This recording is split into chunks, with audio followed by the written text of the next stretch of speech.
De vakman kent het geheim van mooie planten. Polcon plantenvoedsel. Thuis geef ik mijn planten ook Polcon en je ziet hoe prachtig ze ervan groeien. Polcon. Vloeibaar in handige flessen en poeder in voordelige potjes. Geef uw planten ook Polcon iedere week. Geef uw planten ook Polcon iedere week. Een tv-spot uit 1981 van Polcon, voedsel voor planten, met als meststoffen fosfor, kalium en voor het merendeel stikstof. Polcon is nog steeds overal te koop en iedere tuinman en boer weet dus dat stikstof goed is voor flora en de groei van gewassen. Maar hoe zit het nou? Het was toch slecht voor de natuur en de biodiversiteit? Toegegeven, het zit iets genuanceerder, want er zijn verschillende vormen van stikstof en sommige zijn niet zo goed voor onder andere de waterkwaliteit. Maar opeens was daar in 2022 het stikstofkaartje en was er sprake van een heuse stikstofcrisis. Boeren waren de boosdoeners en iedere andere vorm van stikstofuitstoot was niet meegerekend en bestond niet in Den Haag. Vele boerenbedrijven zijn intussen weggepest door het vernietigende effect van dit onnavolgbare beleid. En gek genoeg hebben we niet meer zoveel vernomen van die stikstofcrisis. Je zou bijna vergeten dat die ooit heeft bestaan. Maar wij hebben nog een bijzondere documentaire op de plank liggen van de Amerikaanse filmmaker James Patrick, die vol verbazing het Nederlandse stikstofprobleem, dat nergens anders in de wereld ooit een crisis heeft opgeleverd, probeerde te begrijpen. Kijk naar Nitrogen2000, een nu al historisch document dat laat zien hoe niet de terrorist of de vijand uit een ver land, maar vooral onjuiste informatie van onze eigen overheid steeds weer opnieuw de meeste schade aanricht.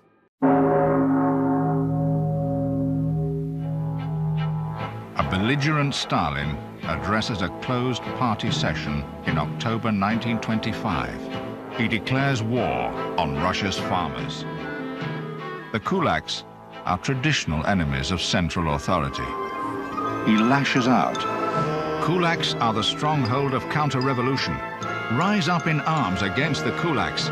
Liquidate the kulak class. A little over 50 years ago, the Club of Rome published the Limits of Growth report. And it came to a drastic conclusion. Stop economic and population growth, or else our planet will not cope.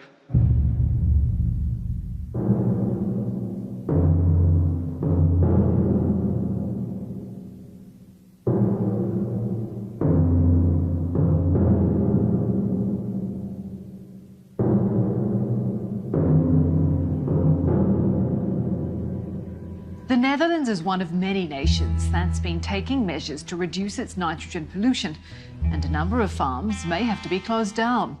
In order to restore nature, we have to reduce the number of animals in the Netherlands. It is basically the second largest food exporter in the world, and they're being told that they're going to need to cut their production at a time of global food insecurity to basically follow climate mandates. This seems like complete insanity to me. Part of the Dutch plan is to buy out farms, which are being seen as being pollutant. The minister talking about hugely attractive buyout packages, that's a ridiculous statement. The government should force farmers to stop. It has to happen now, and it will be painful. Farmers have to be told, you will need to quit and we will withdraw your license. We will compensate you, but you have to stop. Lots of questions about their future. So they want some answers from the government. What will happen to us? Environmental groups have said more reductions, more cattle has to disappear. They are using the narrative of nitrogen to get rid of us. But actually we're doing a very important part. We're feeding the Netherlands. We're feeding a big part of Europe. So the population is rising, so consumption is rising, but we want to cut production. This is very illogical. They're taking away the security. And of course they have all these ideas about where we could get our food from in the future, but this is not at all reassuring. What if people just were encouraged to eat less meat or to, eat less dairy? Bill Gates and big names in Hollywood are pushing to eat bugs as a way to prevent climate change. Bugs are high in protein and could replace the high intake of beef, chicken, and pork critics against eating meat say raising these animals is adding to pollution. And as the world tries to cut back on pollutants to save the planet, people's source of food could be affected. The intention sounds so great. Everybody wants to save the planet, save the earth. Great, great, great. It's just like praise God. Praising God is always great. But if you look at the consequence, it just means you make everything so much expensive that you create abject poverty you destroy the middle class, you make the lower class even poorer, and you only have a small elite in their networks.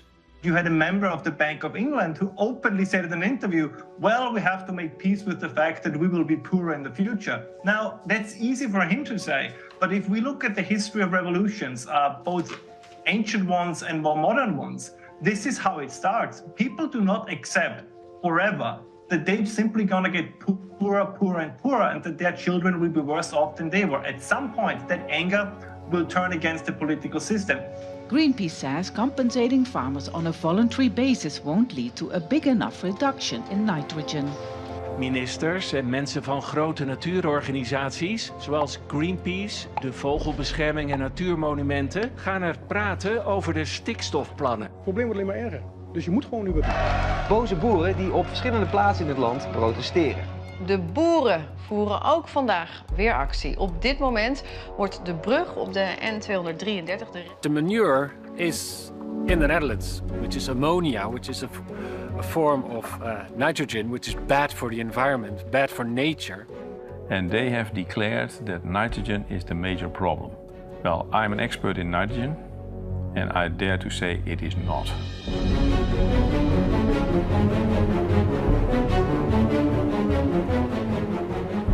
We're basically going through the new technological revolution, aren't we? And under the guise of climate change. So they're being told, change this and that, make it more environmentally friendly, you're destroying the land. But actually, it's just more corporatism, and it's taking away the national identity, I think, of so many people around the world, especially in this case, the farmers.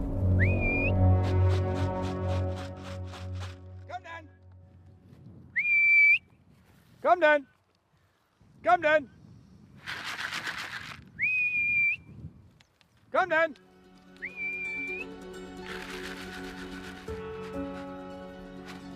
Kom eens hier, kom maar. Kom eens hier, kom maar. Kom eens hier. Kom maar, hey. Hey, kom maar. Kom maar, kom maar. Kom maar, hier met hem in. Everybody who thinks of Holland, it's windmills, it's clogs, it's milk, it's cheese. Our country is based on agriculture. We are famous for walking on wooden shoes, on clogs. And we are also very famous for our cheese and milk production. We have around, I think it's 60,000 farmers in the Netherlands. Everyone, even if you live in the city, like in Amsterdam or in Rotterdam, after a 5-minute drive, you will see cows, you will see farmland. I mean, it's so ingrained in our society, in our way of life, that farmers are a part of our culture. Everyone has someone in their family who was once a farmer. This is my dad. My dad did buy the farm from his father. So his father started in the very early of the last century. After, for 30 or 40 years the farm, I did buy the farm from my dad. And now I'm the farmer on this farm. The government has taken the stand that we do have a huge problem with nature, and that due to EU regulations we should save nature. And now they want to solve that problem by simply eliminating a large amount of farms. The major thing that kicked our movement was when Tjeerd de Groot, one of the leaders of the D66, came up with the idea to shout out loud in the media that the best plan for the Netherlands was to cut half of the animals. So he wanted to get rid of half of the livestock of the Netherlands. We are the second biggest party of the Netherlands, and we really have negotiated with other more conservative parties on a new chapter in the Dutch agriculture policy. They said in 2019, they said publicly that they want to get rid of half of the farmers, half of the animals and half of the farmers. When this injustice is put over the Dutch farmers, a lot of people stood up. Thousands of Dutch farmers are rallying against the government on their tractors.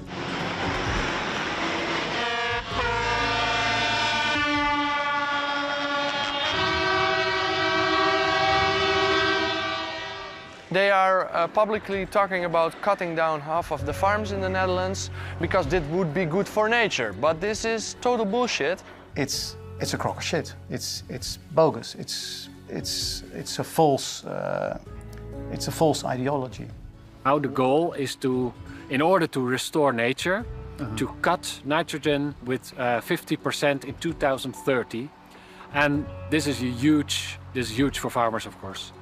From 28,000 animal farmers, they want 11,000 farms close, and another 8 to 10,000 farms should reduce their production.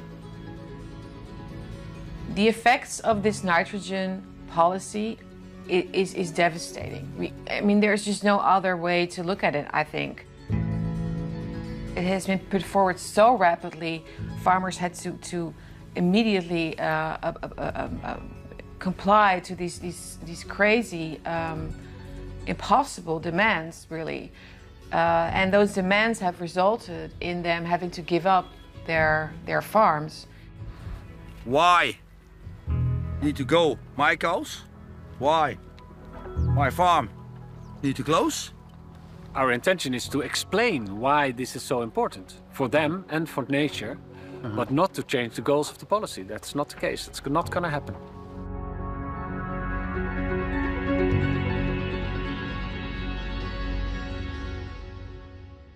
If nitrogen is most of the air we breathe, then how can nitrogen be pollution? It's not like a toxic chemical that we should eradicate. And nitrogen is a completely natural compound in nature. Without nitrogen, we would not be there. Nitrogen is also necessary for things to grow. These are the three macronutrients that are essential for plant growth: nitrogen, phosphorus, and potassium. Nitrogen gets top billing because it's responsible for keeping plants green, which is why fertilizers for grass tend to have a high N factor. Nitrogen management is an integral part of environmental policies in quite a lot of countries. Political agreements since 1990 has substantially reduced nitrogen oxide emissions from the European part of our region. Local nitrogen pollution hotspots will require a cap. They'll actually require a reduction below the current level.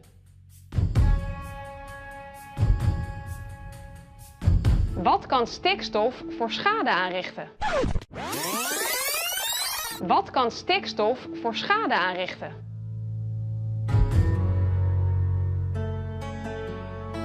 Die stikstof verrijkt de bodem en dat heeft als gevolg dat planten die weinig stikstof nodig hebben verdrongen worden door planten die juist heel hard groeien door stikstof. Denk bijvoorbeeld aan de orchidee die overwoekerd wordt door de brandnetel. Die stikstof verrijkt de bodem en dat heeft als gevolg dat planten die weinig stikstof nodig hebben verdrongen worden door planten die juist heel hard groeien door stikstof. Denk bijvoorbeeld aan de orchidee die overwoekerd wordt door de brandnetel. The nitrogen is only a problem for a few plants. And there are certain plants that don't like it and they disappear. Other plants like it and they appear. So basically what you're doing is changing nature. Doordat sommige planten hier extra goed door groeien. Zij overwoekeren de kwetsbaardere, zeldzame planten. De natuur heeft onder andere last van de neerslag van stikstof. Doordat sommige planten hier extra goed door groeien. Zij overwoekeren de kwetsbaardere, zeldzame planten. Wanneer is iets natuur? Is als het met een grote mate van vrijheid zelf kan groeien. Ja.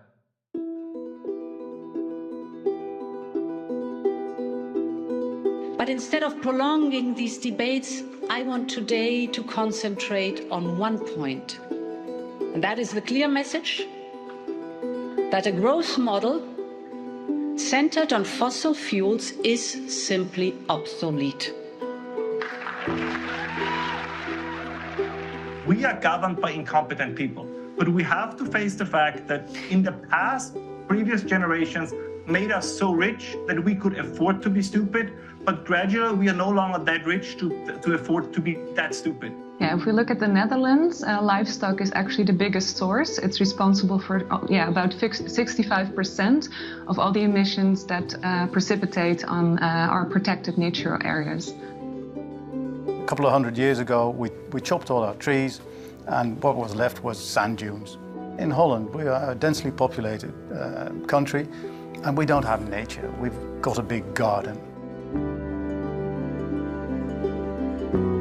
In Europe, we have the special protected areas, which we call Nature 2000. They were selected according to the special species or habitats we were there. Natura 2000 is the largest network of protected areas in the world.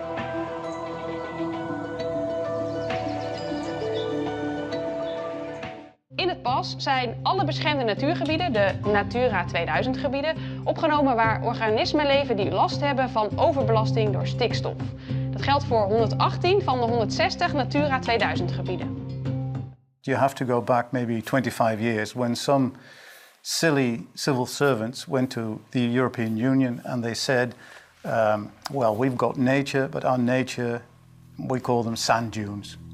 And if you have nitrogen oxide deposits on sand dunes, eventually you will end up with a forest, which I think is not bad, but we promised the EU it will stay sand dunes.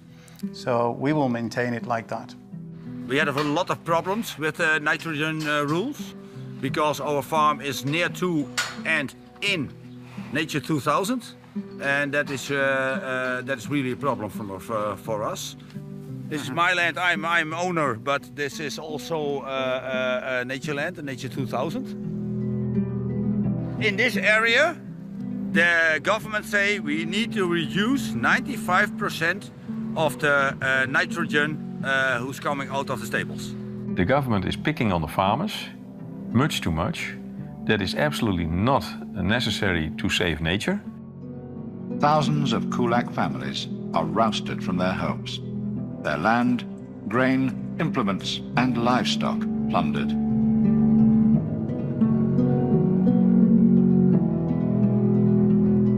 After the war, they start to build up agriculture. They start pushing agriculture to produce more. First, it was a good thing because they gave money to grow bigger and better. But now they're using the money to control us. For example, I can't choose the crop that I want to grow. I need to change my crops accordingly to the plan of the government. And they have no clue what they're doing. The 15th of May of every year, the Dutch farmers, they have to give up how many cattle they have, how many fields they have, what they grow in the fields, when they harvest, how they harvest. They have to tell which kind of cows they have. They have to tell how much cows they want to have in the nearby future, how many calves were born, how many of them are male, how many of them are female. Yes, it's crazy as that. It's never ending. They want to know everything. So you have to test the manure? You have to test the manure, yes. Every time? Every time, every time. Every time we have to test the manure, how much phosphate is in it, how much ammonia is in it. So that's crazy. You can't take manure to your neighbor's farm? No. Without laboratory tests? That's correct. That's correct. And since how long have they been doing that? Well, that's for probably 20 years now. It's so complicated. It's not anymore possible for me as a farmer to report them. We have to put it by an administration who have to do it for us, and well, that is about somewhere between 5,000 or 10,000 euros a year costs, which well, we don't get nothing back for it. It's no use. It's only more costs and less income for me as a farmer. In the search for contraband, every home is ransacked.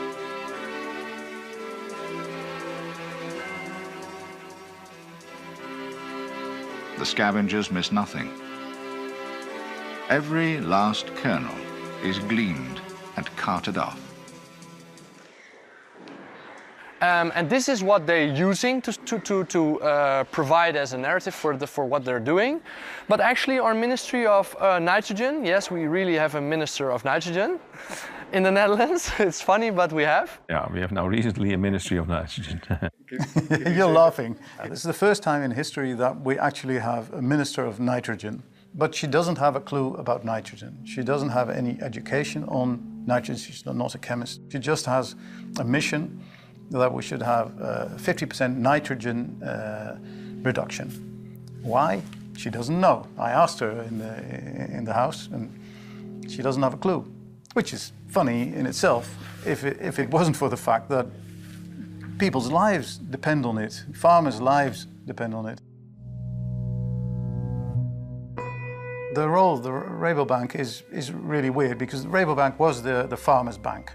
They used to support and finance the farmers. This bank apologized for loaning money to farmers. So a bank raised by farmers to loan money to farmers put excuses for loaning money to farmers. So that's ridiculous. But a lot of farmers are getting letters now from the Rabobank from, sorry, if these are the plans the government is going to implement, then your land is worth absolutely zilch. It's a scary collaboration between the government and the banks and other entities. I'm Ripke Zelmaker. I am a science journalist who investigated on this government scheme of buying up farmland in the name of nature protection for like 10 or 15 years. And so I discovered which interests are behind this whole scheme. I used to be a real greenie, a conservationist, but I turned more into a supporter of the fishermen and the farmers because I saw what interests are now also behind so-called conservation. I studied the role of the NGOs, especially here in Holland. Who are these NGOs? If you move in closer, you see that who's their largest funder? The government. So actually, it's not NGOs like non-governmental organizations, but they are governmental extensions.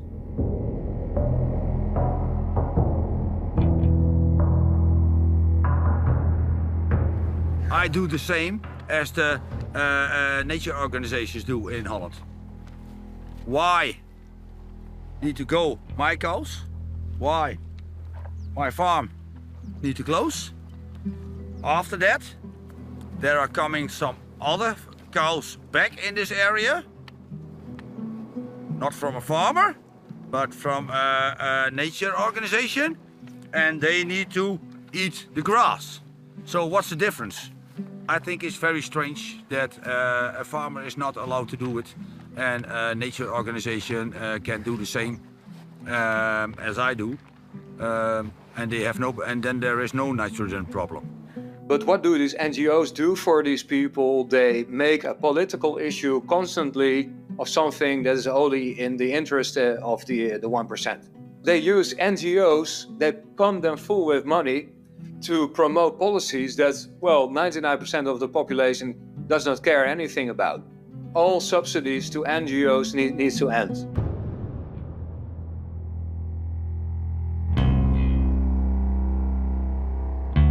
There's this notion of the government that they want to convert another 150,000 hectares of farmland. They will use 25 billion euros of taxpayers' money to buy up farmland again under the flag of nitrogen. Yeah, we've got a nitrogen fund, which is 25 billion, and we've got a nature fund, which is 35 billion euros. How is that going to be spent? Or? Well, it's going to be spent by buying out farmers who want to stop, by helping them with technical aid, so you can have innovations to reduce ammonia emission, but also to better care and better manage our nature areas. And now suddenly we're wasting billions and billions on a nightmare. Because of the huge amount of animals on a very small surface, we have this ammonia problem. And so the idea is now that our nature has to be restored due to regulations, European regulations. The real reason is there are EU regulations. We have to stick to those. Whether we have translated them in the right data is another story. But there are regulations. If we don't do that, we get fines from the EU and we have big problems.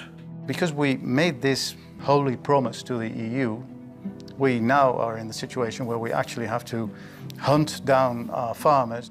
Government has to do what the government has to do sometimes, which is painful. But there is also 25 billion euro for a small country as the Netherlands. to help farmers to get a better life, to help nature. Factory workers, 25,000 of them, are enlisted as enforcers. They're given a pistol and a crash course in the forcible collectivization of farms. Stalin's mouthpiece, Lazar Kaganovich, exhorts these so-called 25,000ers, setting their goal at 100% collectivization. They had a law that stated that 49% of the nitrogen emissions should be reduced by farmers, but our parliament hasn't even decided on this yet, but they actually increased that number up to 75%. This law isn't even democratic. Nobody in the last elections voted for this. It's been clear for a couple of years that the government wants to reduce nitrogen emissions, and especially wants farmers to step in reducing it, and not the industry. If you have the building activity, you're also producing nitrogen. There you see 2 pipes. Those 2 pipes are from brick fabrics. We need the brick fabric because we want to build some houses. When you need to reduce nitrogen, and you say we need to reduce nitrogen a lot, you must look where can we reduce nitrogen. When you build a new house, you need bricks.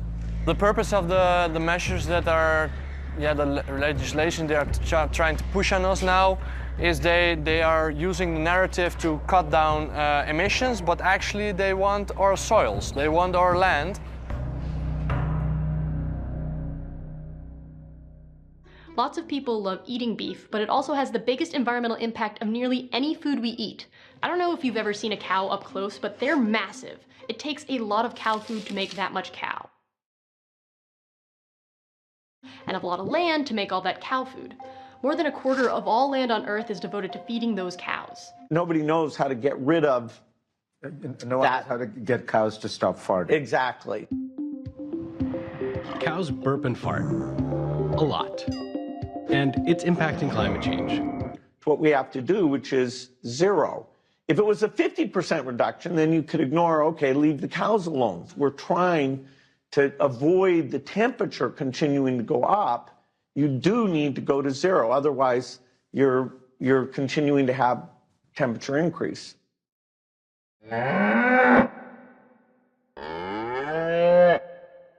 Bill Gates has been secretly buying up all the farmland across America and is now the largest farmland owner in the United States. In 2020, Bill Gates made headlines for becoming the largest private farmland owner in the US. The farmers are targeted, and why are the farmers targeted? Because they have land. They need to build houses, they need to build factories, they have to build highways, and that they need therefore the farmers' lands, and they want to get it as cheap as possible. We need 1 million houses. To solve this problem, the state needs land, and what is easier than to kick out our farmers?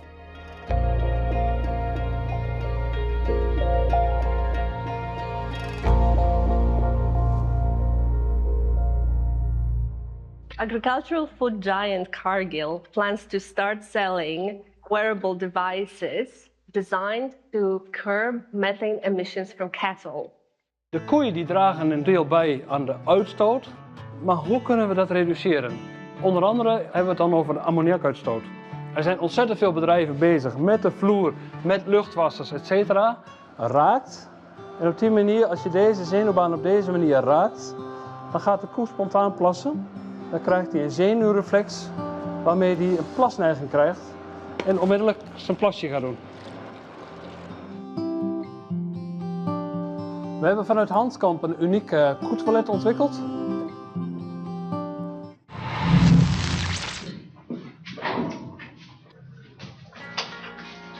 I mean, we have a problem and we have to solve it. There are a lot of solutions for reduce nitrogen. If we change the food for the cows and the chickens, for example, and also for the pigs, but it's a little bit different story, then we can easily bring down the amount of ammonia that they are producing back with 30, maybe even 40%. So what we need is innovative farming and not immediately saying we can't do it. Yes, we can. Some of the farmers have even said, okay, if nitrogen is the problem, if nature is the problem, then I will get rid of my cattle, but you will not get my land. And the state has said, no, that's not the point. We want your land. Farmers are in their way and they want to get rid of us, but we won't let them. They are really suffering. They're really feeling like they have absolutely no other option anymore. I believe 6 farmers have actually hanged themselves because of this new policy. What I'm hoping to see is that more Dutch civilians, also from the cities, will join in on their actions and protests, so they don't need to do it by themselves. Every day you read in the newspaper that some media is trying to say, mainly the governmental media, is trying to say that we are losing the support of the people. And I think if you go into the center of Amsterdam and you see the people that only read the propaganda that is produced by the government, yeah, then they have nothing to do with farmers, because they buy their food in the shop and that's it. So they have no binding with farms. But if you ask the rest of the Netherlands that living in rural areas, they support farmers very much. You can see that with all the flags upside down. It's a distress call. We turn the Dutch flag upside down. And if you drive through the Netherlands, you can see it everywhere. They wanted to show their distress. So it's like a symbol of distress. And they put them up on lantern posts, they put them outside of their door. I think this is about the people showing each other that they have to connect and stay together in order to fight this tyranny. What is the significance of the upside down flag, sir? It's a flag which indicates that there is an emergency situation. It's from the ship, the vessel sector. It's from the maritime sector. That's a better word. Oh, you're supposed to do that if the vessel's in distress? Yeah. That's the traditional form of saying there's an emergency. So. Do you think there's a distress, or maybe there's certainly distress, yes. But I guess you guys have different opinions on. We have different opinions. They use false pretense to force their own agendas and force their own ideological ideas.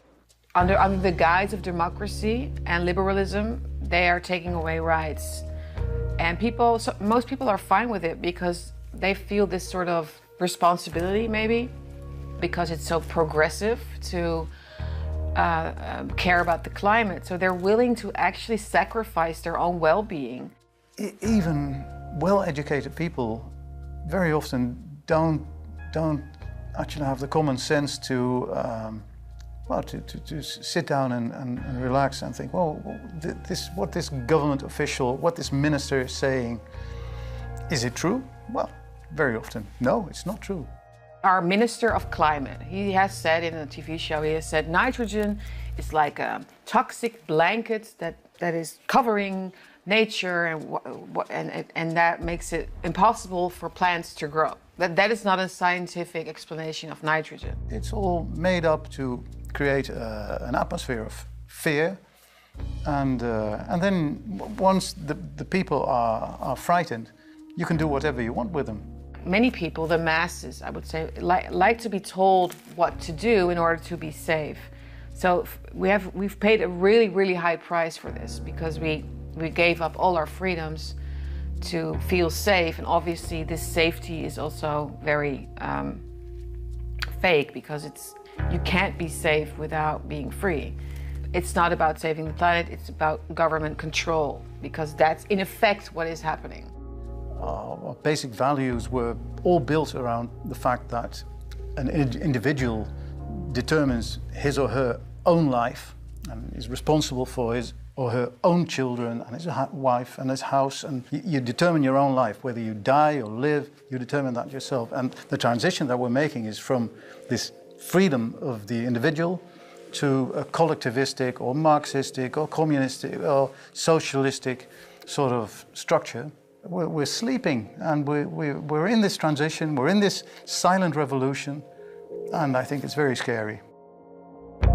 In de stikstofplannen staat dat er in 2030 veel minder stikstof in Nederland mag zijn. Te veel stikstof is niet goed voor de natuur. Die stikstofuitstoot die moet omlaag, die moet flink omlaag. Misschien moeten sommige boeren hun bedrijf opgeven, maar veel meer boeren moeten hun bedrijf veranderen, natuurvriendelijker maken. A lot of farmers, but also just Dutch citizens, are realizing that this nitrogen crisis, or the climate crisis in general, is based on fraudulent models.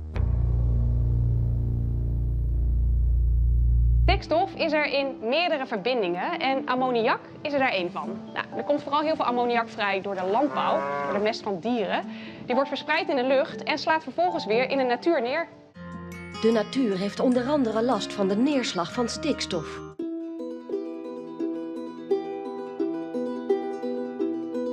The people who really know something about it, the professors in this field, they said, let's scrap the model. The model should be out of the window as fast as possible. So this is my office. I've done a lot of work on the North Sea, over there.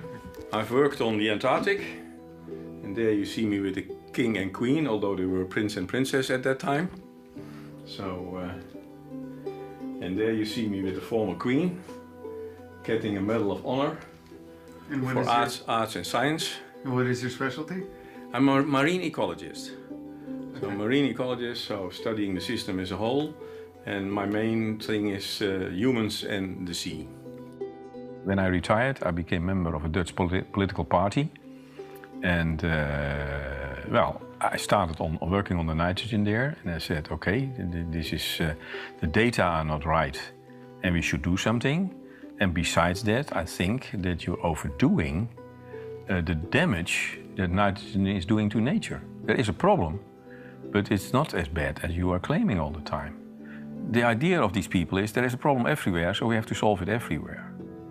And there is this holy belief that if you release these nitrogen compounds at a certain spot, it will go across the whole country.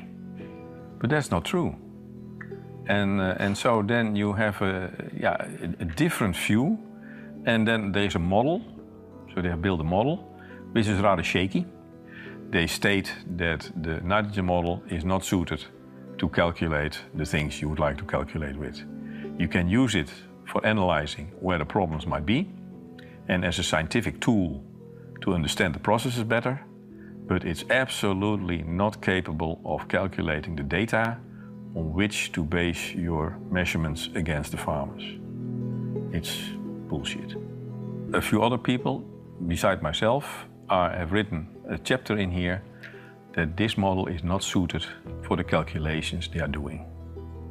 And that the data, even in some spots, have a variation of 95%.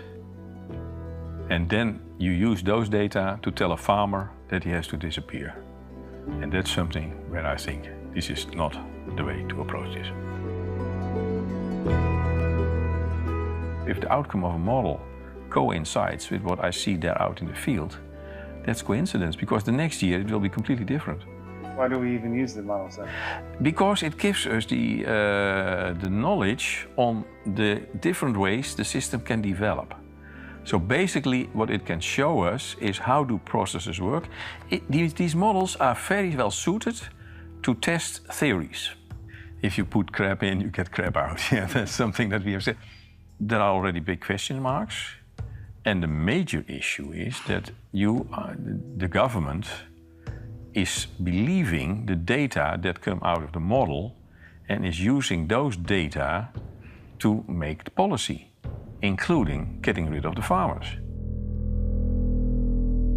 We are actually discussing, waving goodbye to our farmers. I think this is a really, really sad and worrisome time.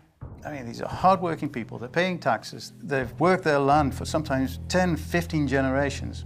And now everything seems to have changed. The farmers are bad. They're producing waste. They're killing our nature.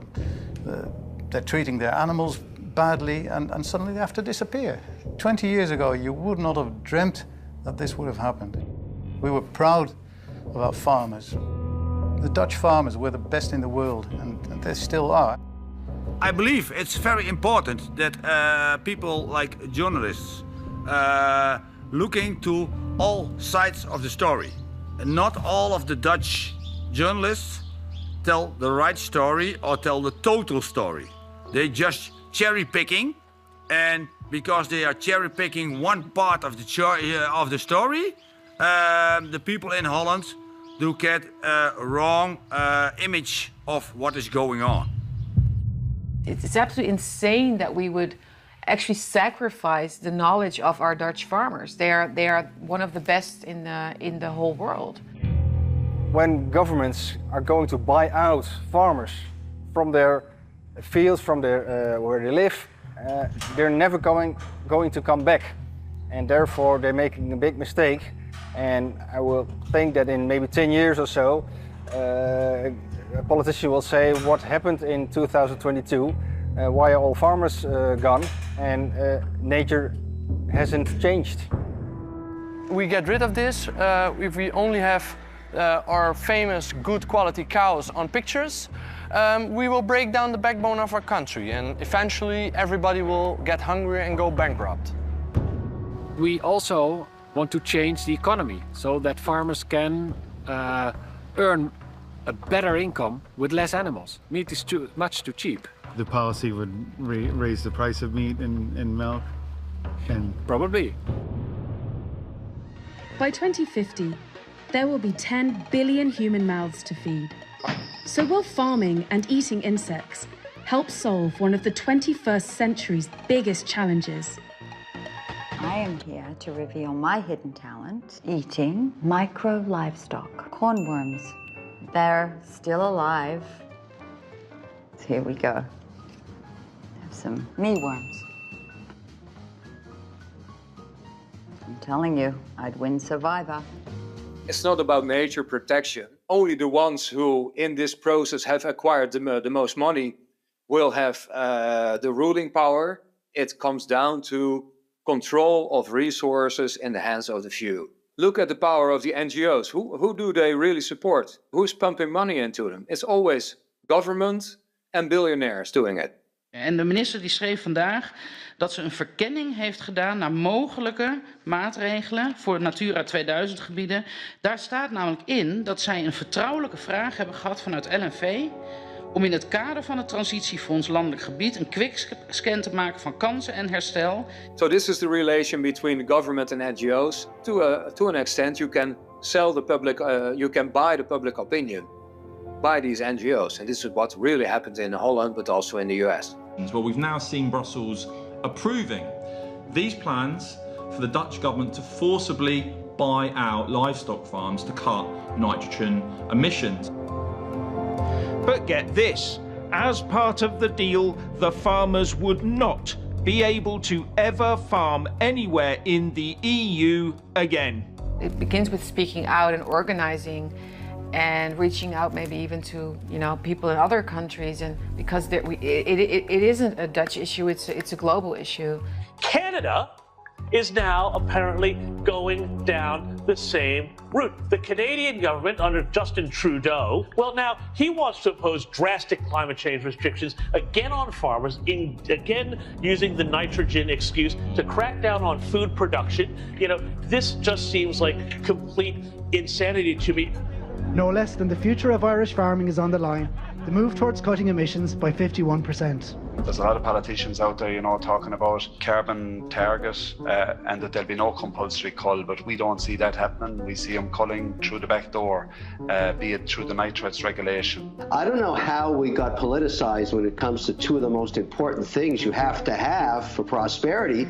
You got to have food and you got to have energy. Nobody disputes that, and yet they become, very partisan issues. We are in the grip of a common psychosis, which is expressing itself primarily in we want to turn against everything that makes civilized life possible. Agriculture contributes about 33% of all the emissions of the world.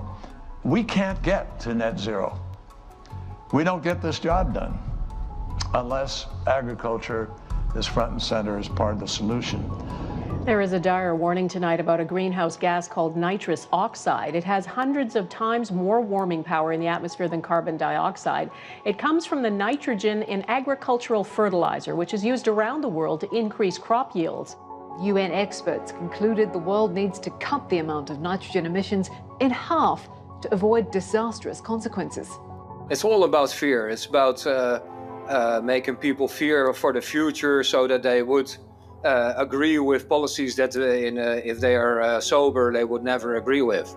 In the Western world, we are increasingly at war with everything that makes modern life possible, right? It's farmers in the Netherlands, it's cows in Ireland, it's mining in Great Britain, it's nuclear power in Germany. This is part of a bigger picture where kind of under the guise of the climate movement and the green movement, pretty much everything that makes modern life possible is under attack. But instead of trying to fight back as a unified front, kind of we are split up in kind of these smaller battle groups that never unify to take on the broader ideological issue that I believe would have significant appeal all over the West if we could find a way to frame it in exactly this kind of way.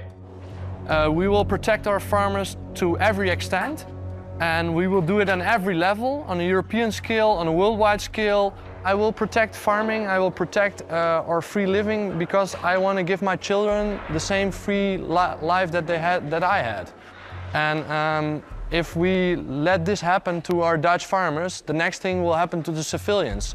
They will take their houses. They will decide about where you can live, how you can live, and how you should live your life. And this is very dangerous, and I don't want a country like that, and I don't want a world like that. So I fight for this.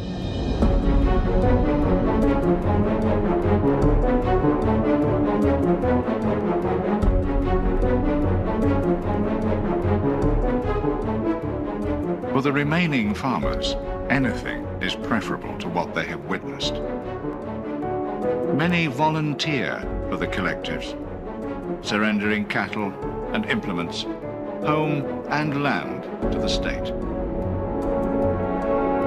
Stalin himself conceives the scheme of subsidizing collective startup costs with the worldly goods of new members.